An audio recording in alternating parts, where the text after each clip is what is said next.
what's up? This is Ron. Yo, this is Micah, and this is In the Middle.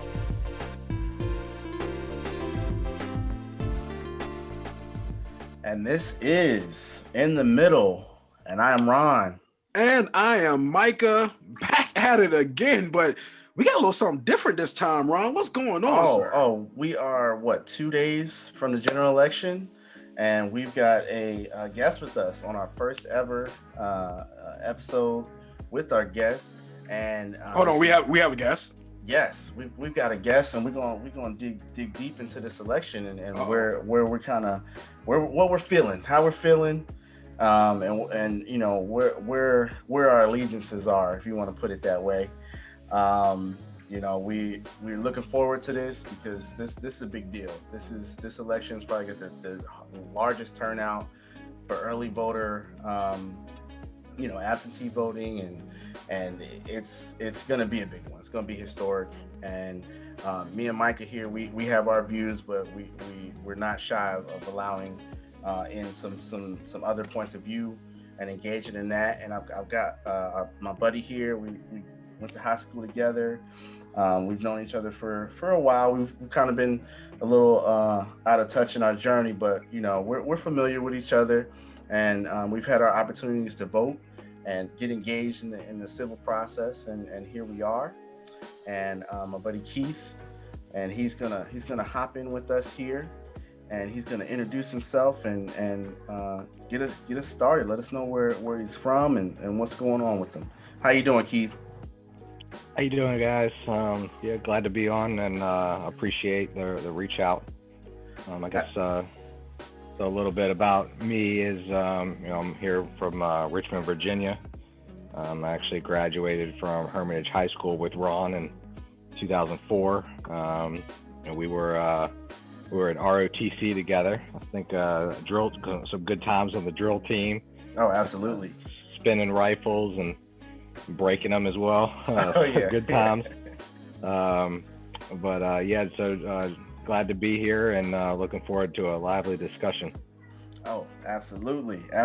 So, I mean, like I said, we're only a few days from this general election, and I mean, let everyone know how you're feeling about it. What your stance is on the incumbent and who's possibly to come. What's your feelings on everything going on right now? Yeah, well, I mean, I think this, we've never had a year ever like this year.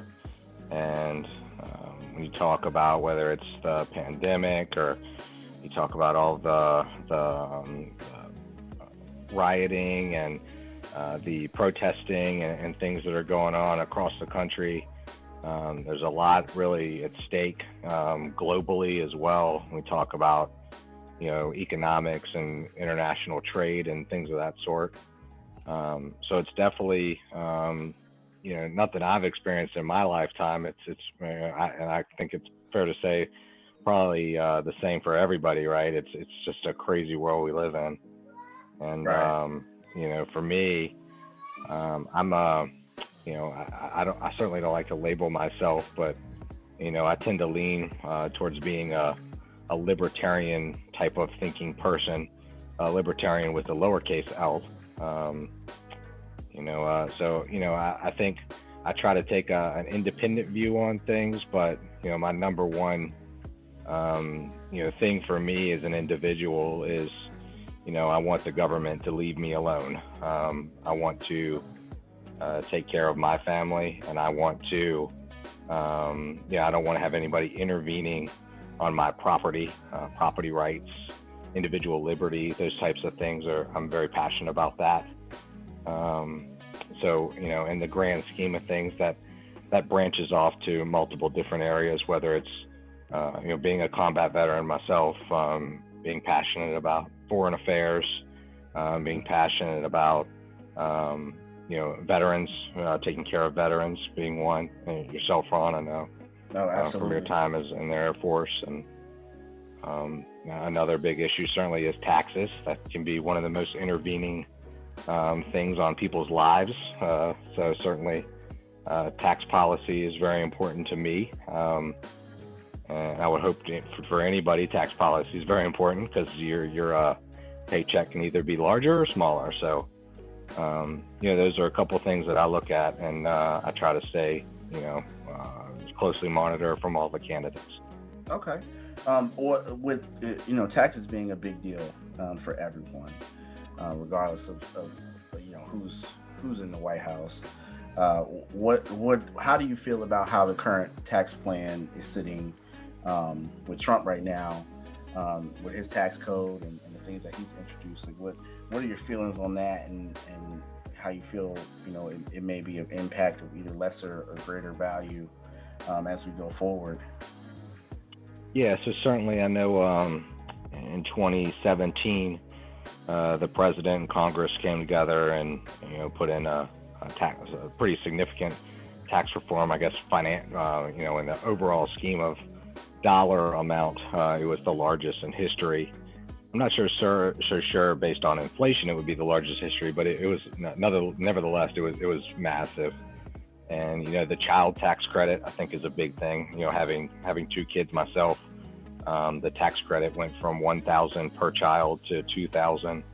A lot of the brackets, the rates reduced down. I know the corporate tax rate as well.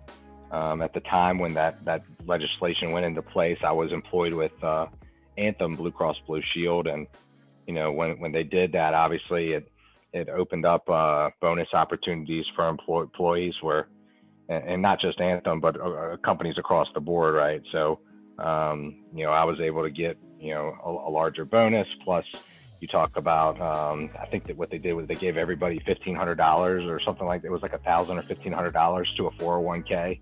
So everybody got benefited, individuals benefited from that corporate deduction. It also allowed for investment opportunities. I know the employment, I think it was like 60,000 employees they had, and it went up to almost 70,000 at the time.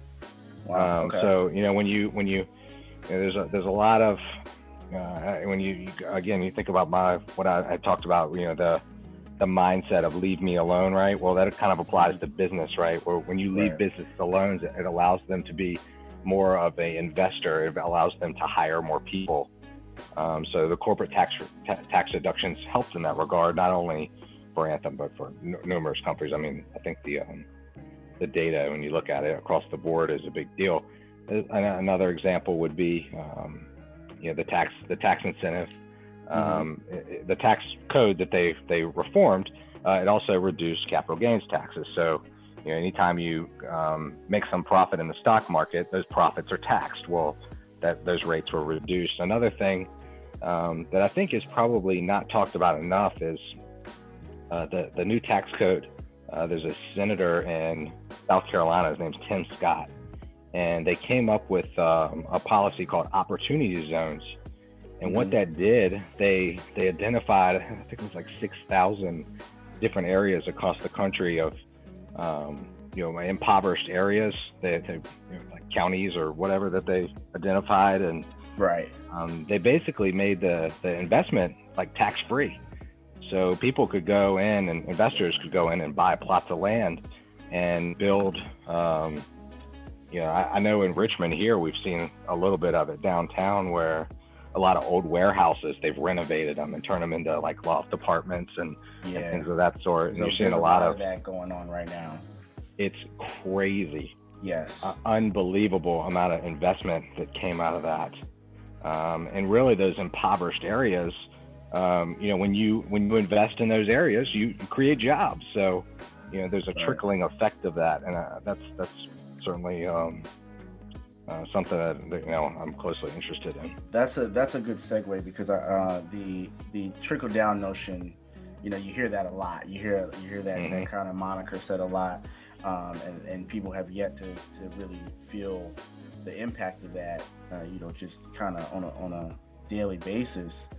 And me personally, I think that aspect of the opportunity zones and the tax code that opened up for people capable of those investments were good.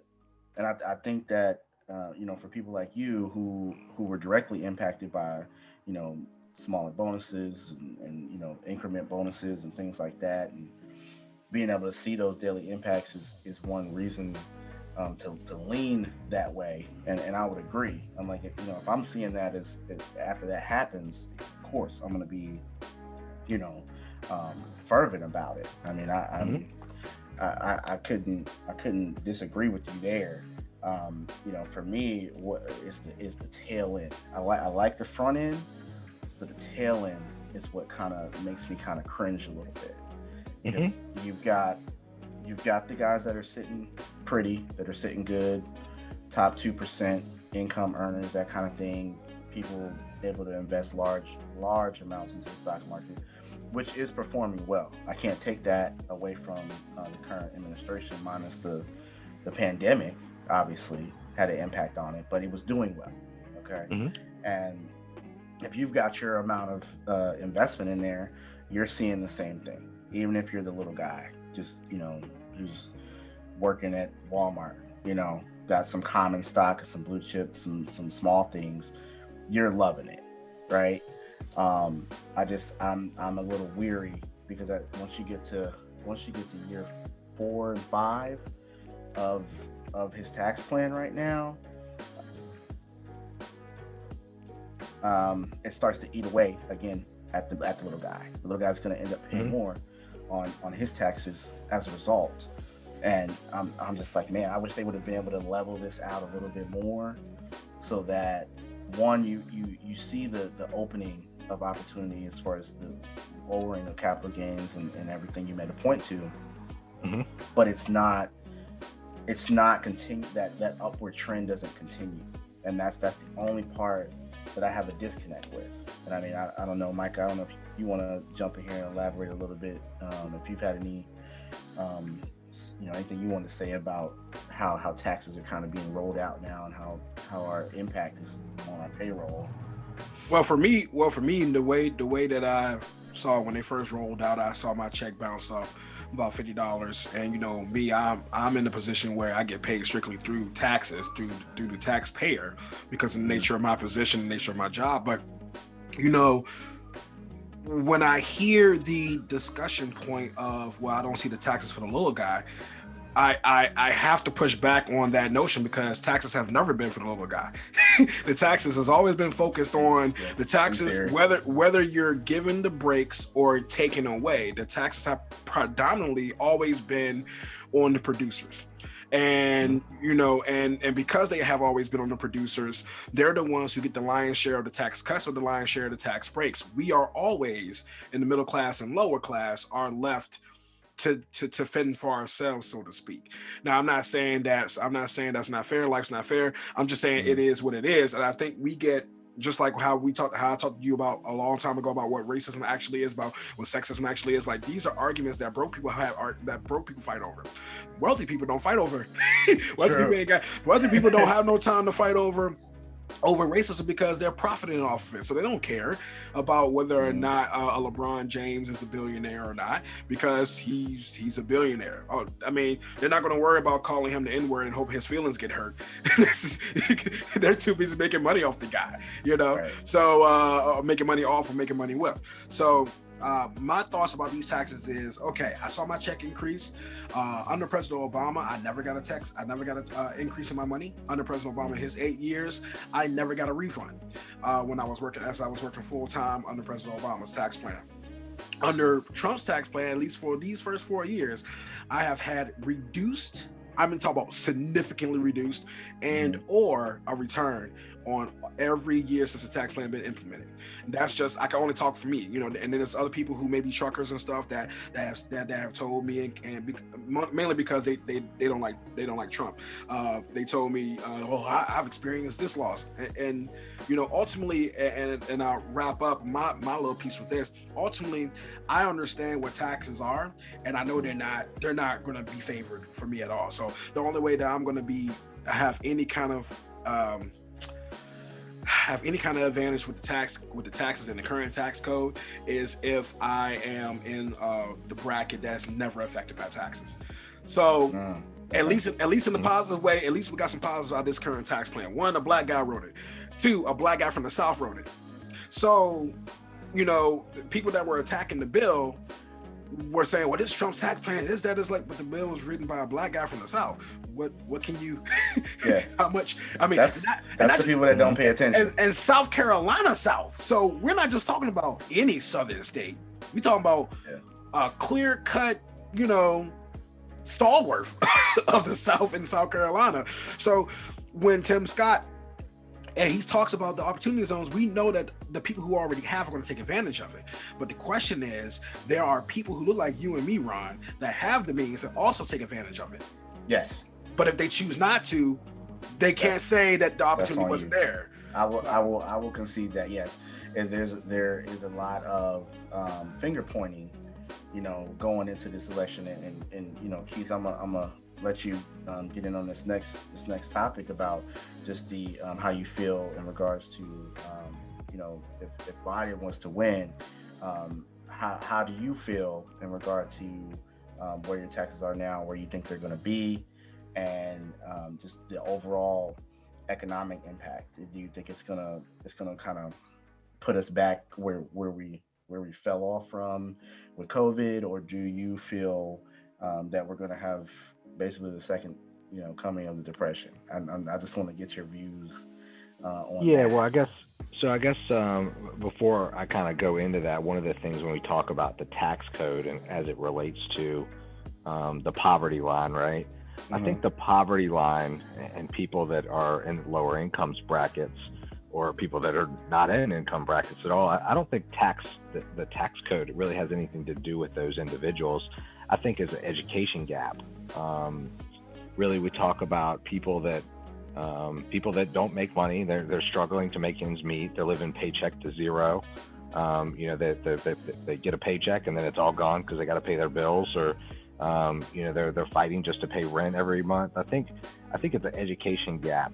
And typically what I've seen when working with, like Ron, just yourself, when we were in the military, the check wasn't very good, right? So, you have there's more stability in that environment. Well, trying to create that stability for people in the lower tax bracket, it's beyond taxes. Taxes is just a small component of it. Really, taxes, I'm listening to Micah saying something about taxes are really for the higher bracket. Well, there's the employers, right? They're the people that hire and give out the jobs to, give those incomes out to other people. What I would say is that I think there's an education opportunity for people to really understand money. And really, we didn't, I don't know about you, Ron, but, I don't remember ever getting a class at Hermitage High School where they were telling me about, how to balance a checkbook, or how to, close on a house, or how to, telling me about explaining a credit score and talking about all those things. So I think the education gap needs to be closed in order to close the poverty gap, right? I don't think the tax code really, instead of, in politics, we attack the employer because of the tax benefits they get. Well, the employer hires people, right? So they should be, it's a good thing, right? Well, I think the bigger issue is around education when we talk about people struggling on the day-to-day. Right. So I guess before we jump into the last point, unless you guys wanted to chime in on that. No, I would agree. I would think that the keys to the actual life success is severely lacking. There's no question about that. I mean, even if you don't necessarily go to college, okay, you go and get a trade. At least I can attest to us when we went to Hermitage. We were blessed with that high school because there were so many classes that you could take as far as trades. If you wanted to learn to be an electrician or plumber or metalworking, auto shop, it was all there for you. It absolutely was, and it was on you to take advantage of it. But when it comes to understanding your financial wellness and your financial health and actual wealth building, what are the components of wealth building aside from a traditional track of education, going to college, et cetera, what are you doing as far as being responsible with your bills, and the impact of your credit score, how important how those 3 digits are so important, regardless of if you have a doctorate or if you just have a high school diploma or even less. Okay, there are so many doors that close to you if you're not, financially, literate, and some of it is has a lot to do with generationally.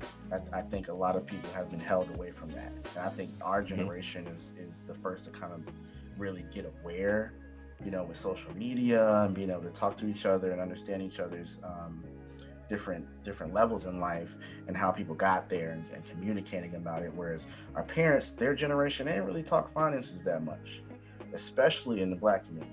It just wasn't something you really. It was like, oh, that's like grown folks business. You Right. don't really talk money, kind of thing. Hmm. And then even for them, they didn't really have a lot of financial literacy themselves. So I think we're kind of on that precipice of just starting to understand it fully. What exactly contributes to our credit score? Is it timeliness? Is it the history? Even grown people today still have questions about that. They don't know Hmm. that your payment history is the most, and that how much credit you're actually utilizing. Those are the two biggest components of it. Everything Right. else is secondary. It Yep. contributes, but not as much. And get me if it's crazy to think if me and you had gotten that kind of thinking ingrained in us when we were, sophomore, juniors in high school, where we'd be is potentially with that knowledge. So So, the brilliant part about this conversation that we're having here is, me being the educator of the group, is that that's the main thing that really ticks me off when it comes to our current education system, right? The inequity that's there.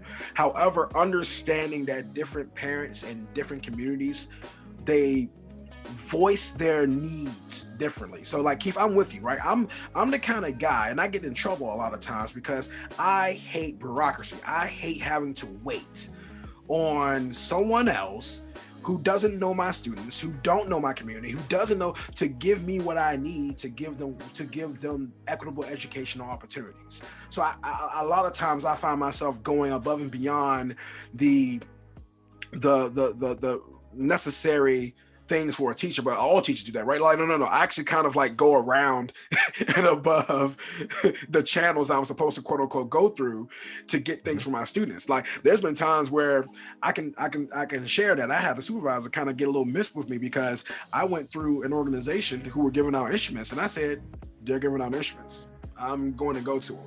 How you know if they're such and such so and so? I don't care. I'm going to get free instruments. Like, why am I waiting for a group of people on this school board who are not giving me the money that I need because it's on a 5-year waiting cycle before I actually get the money I need to get these kids instruments, and quality instruments at that, so they can stop using these used crap. But that's what it is. That's what they do. So the equity is there, but I really believe that the community have to demand it, because right now, especially like you said, y'all went to that particular high school and it had that program. Well, almost every high school had some kind of vocational program at one point.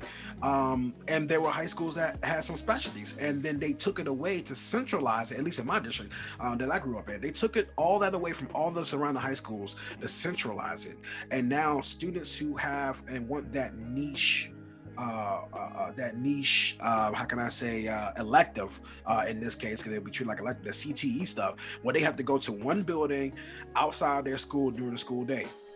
How's that equitable for kids who can't do that, or who don't have the scheduling ability to do that? Why can't they have their shop class or their computer technology class or their coding class at the high school that they're at? And I have seen this not just at a predominantly black school district. I've seen it at rural districts too, which are predominantly usually of white Americans. So I've seen the disparities from both sides racially, and I've seen the disparities, and it all comes down to, like you said, the educational disparity.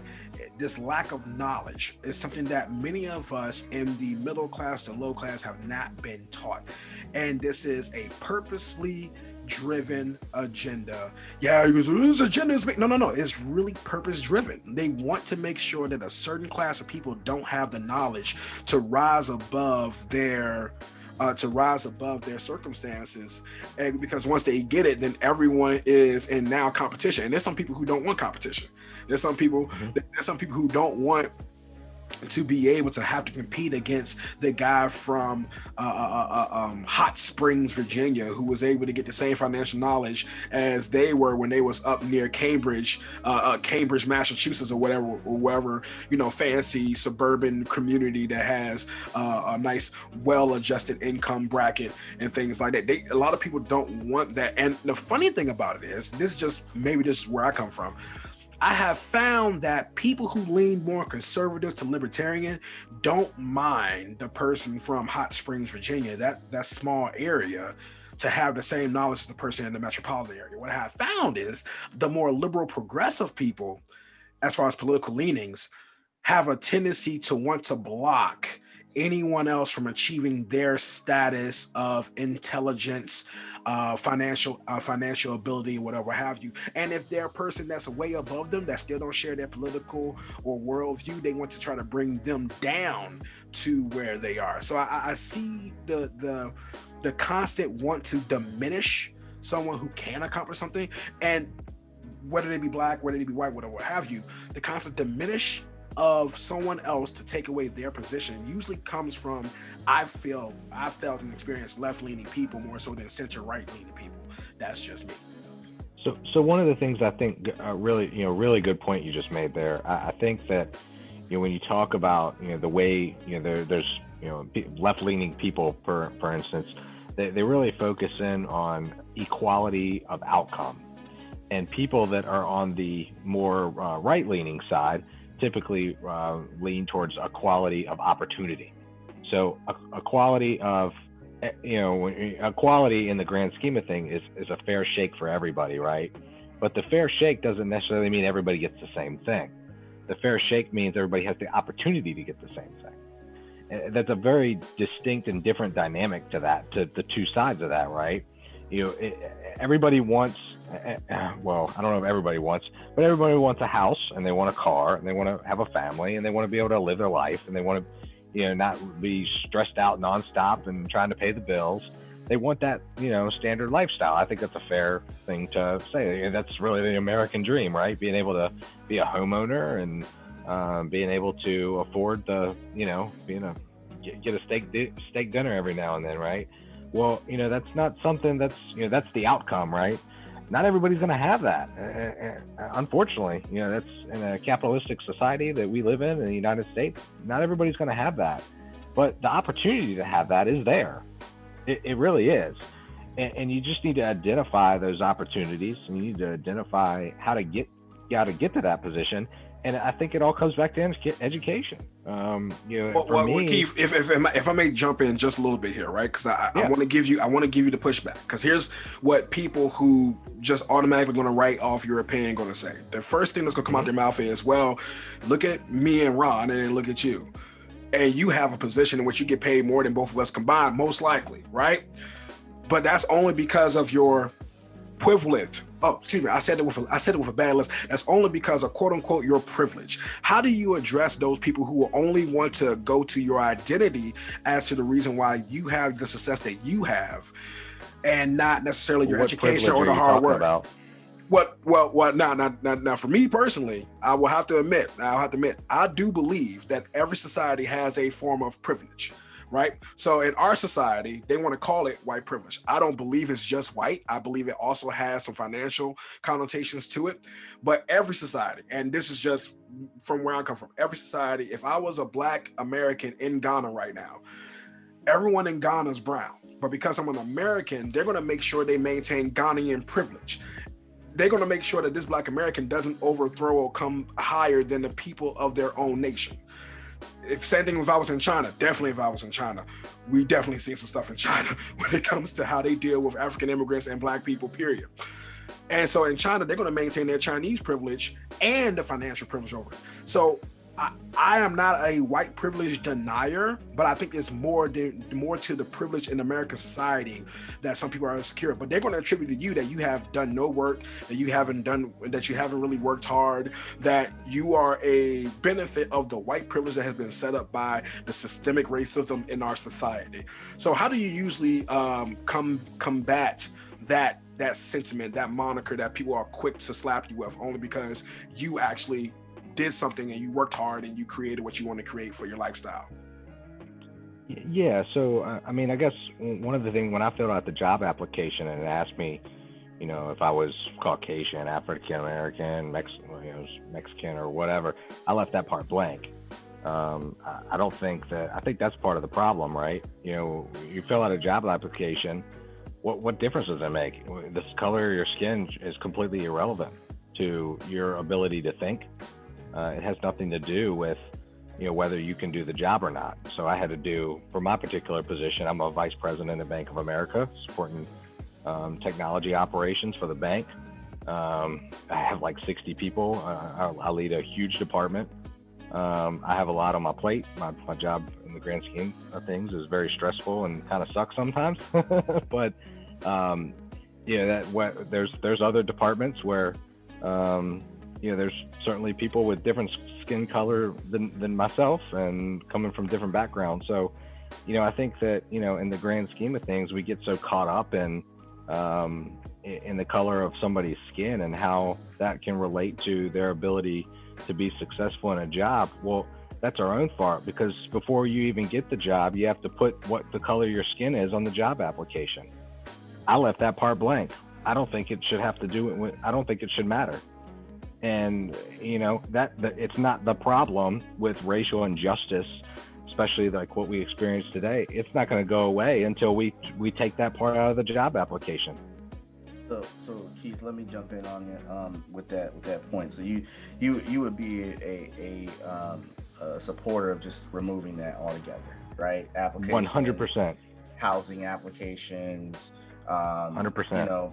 Yeah, and I agree with you. I think that we're so caught up in the category and the identity of people, right? And people have their own preconceived biases already. We all do.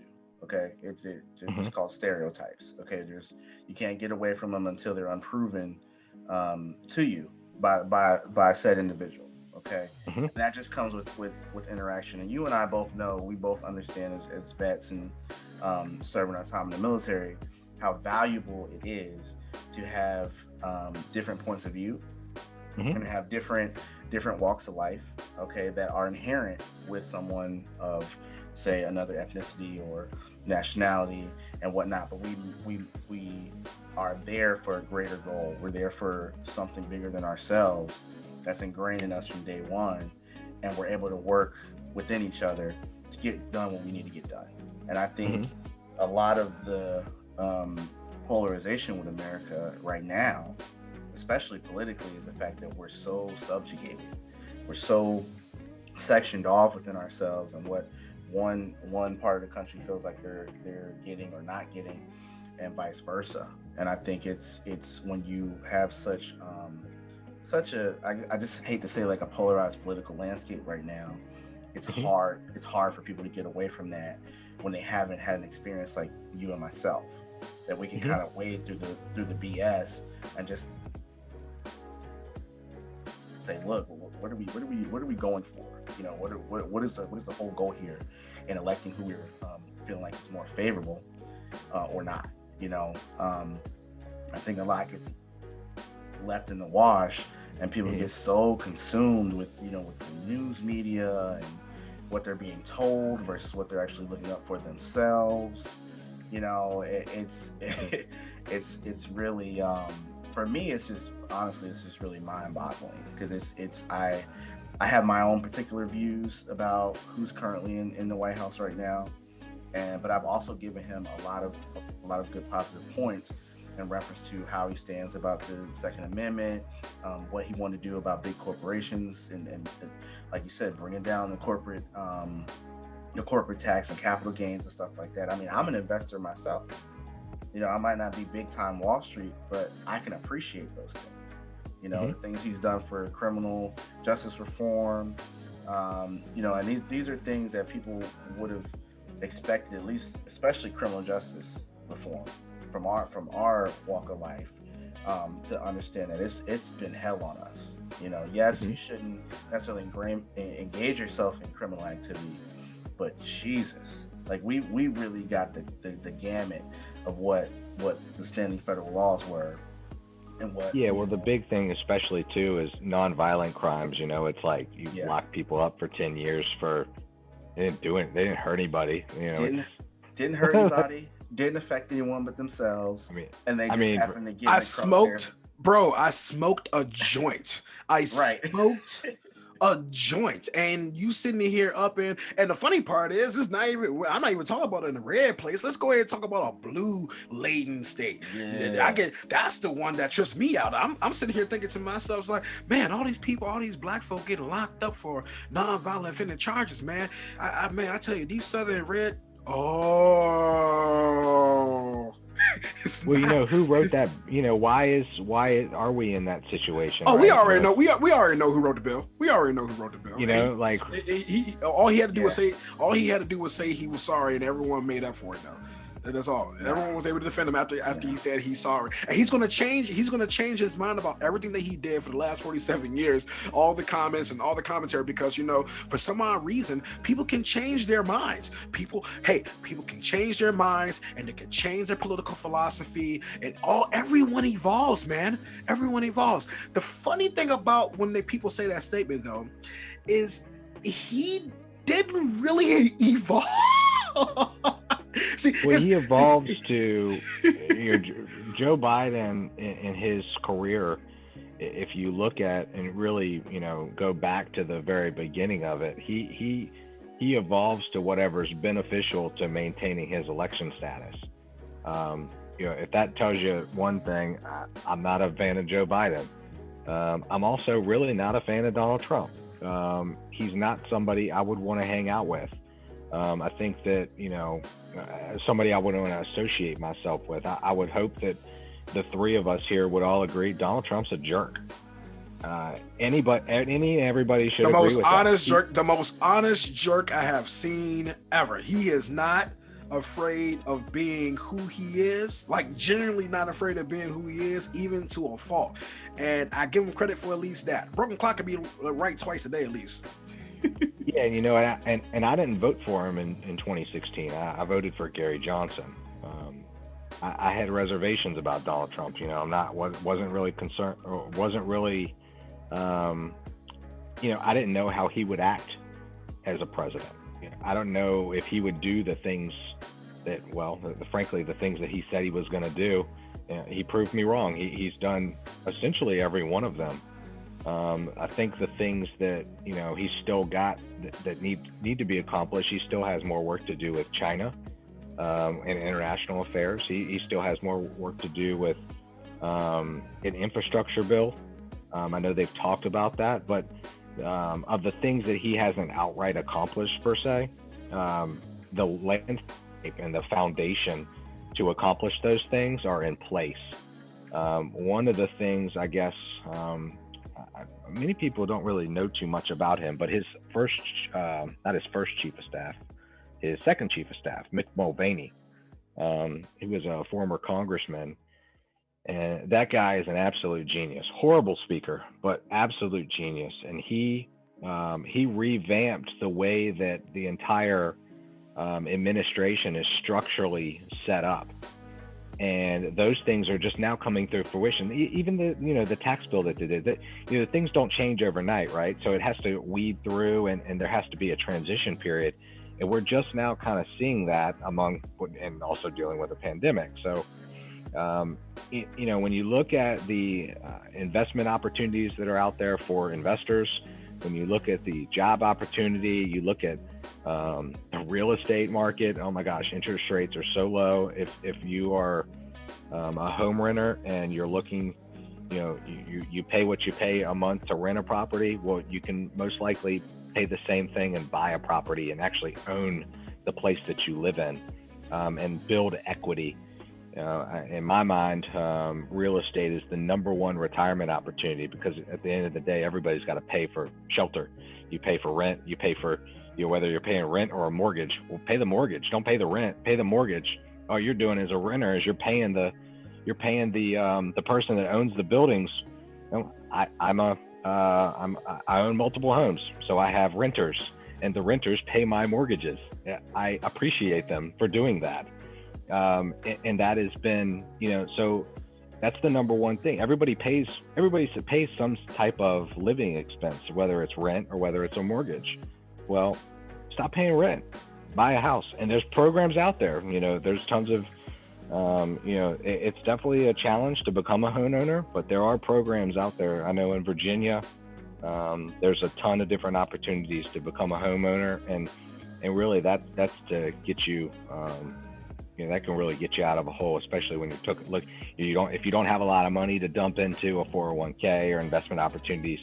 Well, when you pay your rent or your mortgage, you are investing. You're building equity, and that's a good thing for any and everybody. Absolutely, I have to agree. I mean, I think that's one of the cornerstones of wealth building in general. Especially like you said, with where the rates are right now.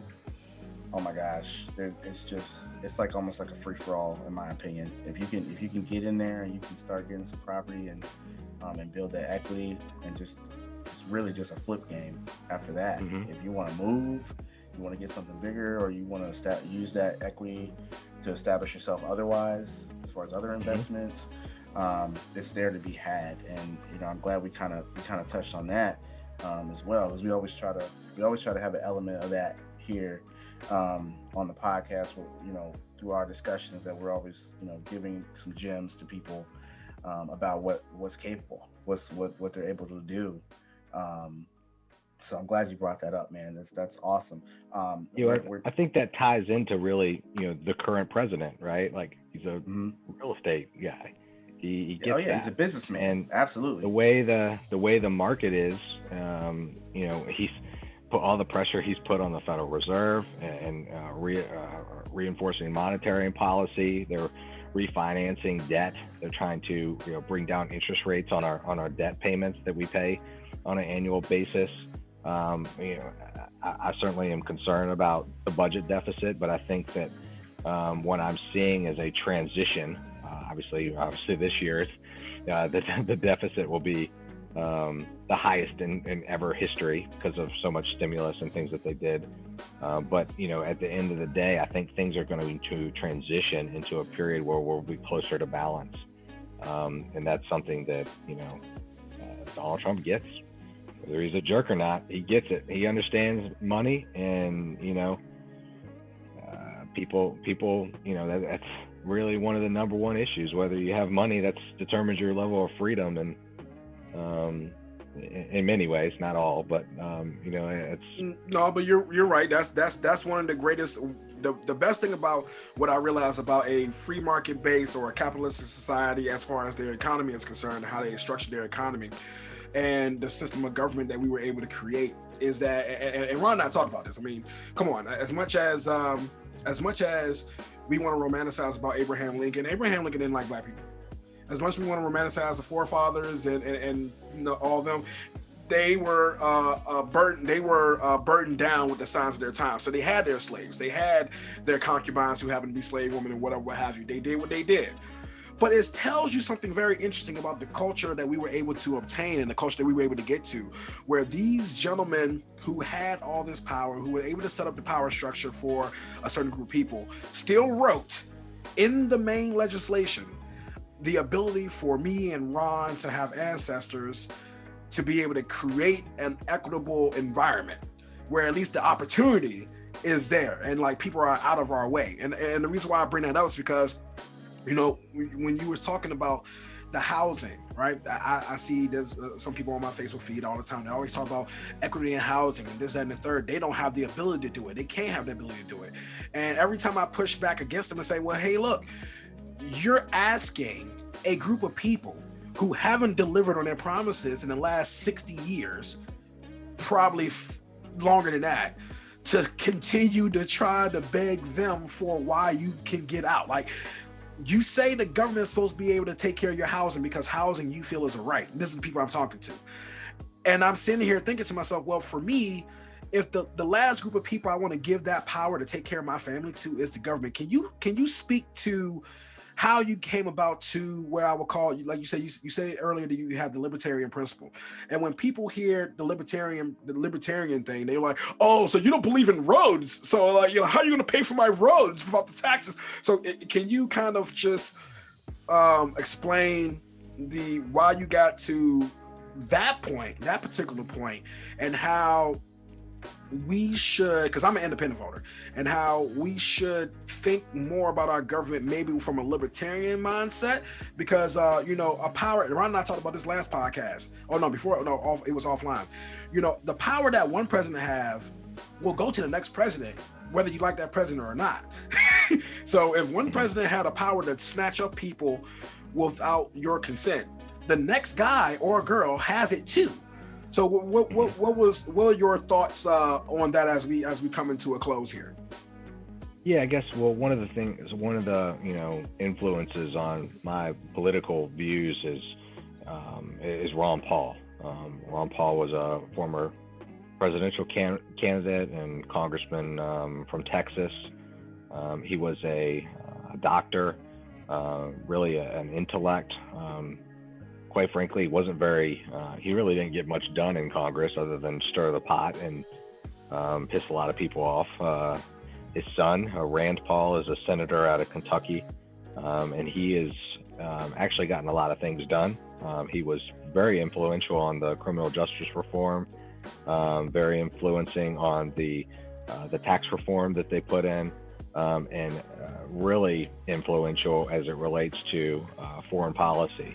And so, my being a veteran and serving 13 years in the Marine Corps and, where I am now, I think that, that philosophy has kind of morphed, who I am, and, listening to those folks and reading, their writings and understanding kind of where they're coming from really is where I'm at today. And, this election, I'm absolutely going to be voting for Donald Trump. I think that I say that confidently. I know that there are other candidates on the ballot other than Joe Biden. Jo Jorgensen, she does not, listening to some of the things she said, I think that I don't really think she gets the military at all. I don't think she understands any of that, the facet of strategy or international policy. Frankly, I don't think she even has much executive experience or leadership. I'm not really seeing that from her. One of the things that, as a voter, I've never voted against somebody. So there's a lot of, especially you see it today, you'll see Joe Biden, people that vote for Joe Biden, they're voting for Joe Biden because they don't like the other guy, or vice versa. They're voting for, they're voting for Donald Trump because they don't like Joe Biden. Well, I vote for somebody. So when you put, you bubble in the name there, I'm not voting against somebody. I'm literally voting for somebody because I'm bubbling the next to their name. So, when I vote this year, I'll be voting for Donald Trump, not against anybody. The man said what he was going to do. He's been a jerk about it, and I really can't stand listening to him. He's a jerk, and everybody, everybody should agree with that. But that's part of the reason why, people that love him, they love that he's straightforward. And for me, he said what he was going to do, and man, he delivered. He's done everything. And, when you talk about, the struggles that people are having, man, he is putting so much opportunity in place for people to get out of the mud and to become successful. It's absolutely unbelievable. I have not seen a president in my lifetime that has literally delivered in the way that he has. And it's not just him, he's been a leader and gotten people to come to an agreement on things. And that's a challenge as leading a large team like myself, like I do, trying to get everybody on the same page and to agree on things is challenging. And when you see the vibrato that he has, and you listen to him talk on the media, I don't think he's like that in a boardroom. I think when the media leaves, I think he is much more direct, in a sense of trying to accomplish what he wants to accomplish, and there's less vibrata in the conversation. And I mean, I don't even know how Joe Biden would, the guy can't even put words together. You know, he says he's running for the Senate. Like, the guy is, I just, you know, I don't even understand how he made it on that. I think part of the reason why he is the vice president, the presidential candidate for the Democrat Party this year, I think the Republican Party influenced that. I think they wanted him to be the candidate. You know, if it was me, and if Tulsi Gabbard, for instance, was on the ballot, I probably still wouldn't vote for her, but I'd consider voting for her. She was somebody that's, she could put a sentence together, for one. She was a veteran. You know, she gets it. I think she's, you know, so that's something very important to me. It's on that leadership. And, you know, I just can't, you know, if you're voting for Joe Biden because you don't like Donald Trump, that, you know, that just doesn't make sense for me. It would just make sense. And for me, I would just not vote. I would just skip the election. Because, you know, for me, it's, you know, when you vote, I'm voting for somebody, not against somebody. So that's something I'm very firm on my view. All right, awesome. Well, look, again, appreciate having you on. You know, you're an honorary first guest, so this has been an awesome conversation, and just kind of getting into where we are with this election. I think a lot of people are just, you know, really trying to figure it out, even up until the last day, to be honest with you. You know, there are particular points with Trump that I like. There are particular points with Biden that I like.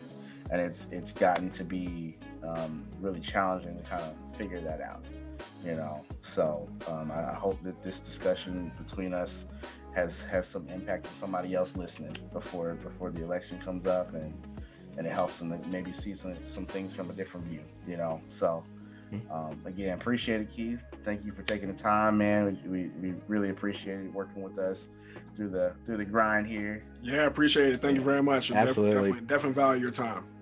Yeah, thanks, gentlemen, for having me on. I appreciate the discussion. Awesome. So yeah, we're gonna keep it moving here, and you know, Keith, again, this has been awesome, man. It's been good to just get a different opinion aside from me and Micah's of our own. You know what I mean? Hey, we'll see what happens come election day, right? Yep. Well, I guess we'll see. You know, hopefully we'll know on Wednesday. Oh gosh, yeah. Hopefully, I doubt it. Hopefully we'll know on Wednesday. Yeah, we know that's going to happen. But as always, Ron, let's go ahead and send everybody home happy. So, because I'm Micah. And I'm Ron. And this has been In the Middle.